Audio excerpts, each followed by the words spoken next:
Assalamualaikum Belum. Waalaikumsalam. Okey, ya. Apa yang spesial sangat ni? Kaya bakar. Kaya bakar dengan orang lama. Alright. Yang ni payah jumpa pasal lah. Ya. Yang ni kira je nak Belum? Ada satu bekal RM2, RM2, dua kecuali RM3. RM3 lah. Seketul RM1.5 lah. Lawa lah. Kaya tebal pada bulu. Wangi-wangi.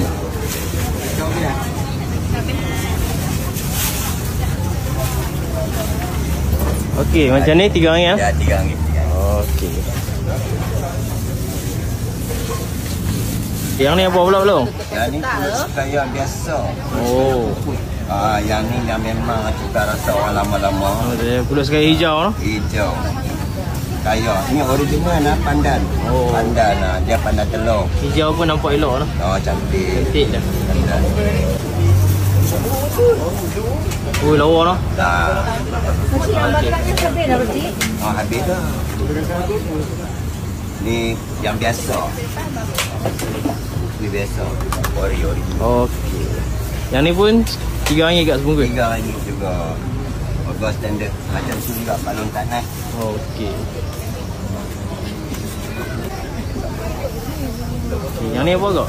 Ni bingkang jawi gula merah. Dia tepung beras. Dia rasa dah macam mana kak? Dia rasa macam tepung beras. Rasa gula merah, pek-pek gula merah. Dia tak manis.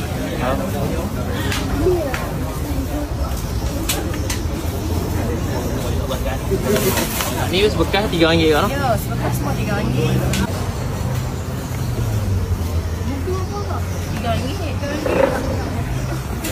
Ni apa kak? Yang dalam pandan.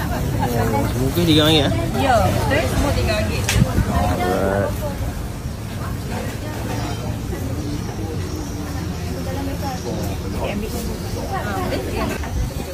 Abang potong adik buat. Wow. Dah.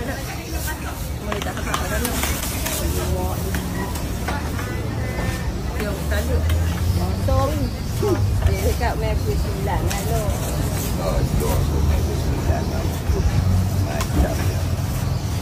Apa yang hijau kita berak? Itu dapur.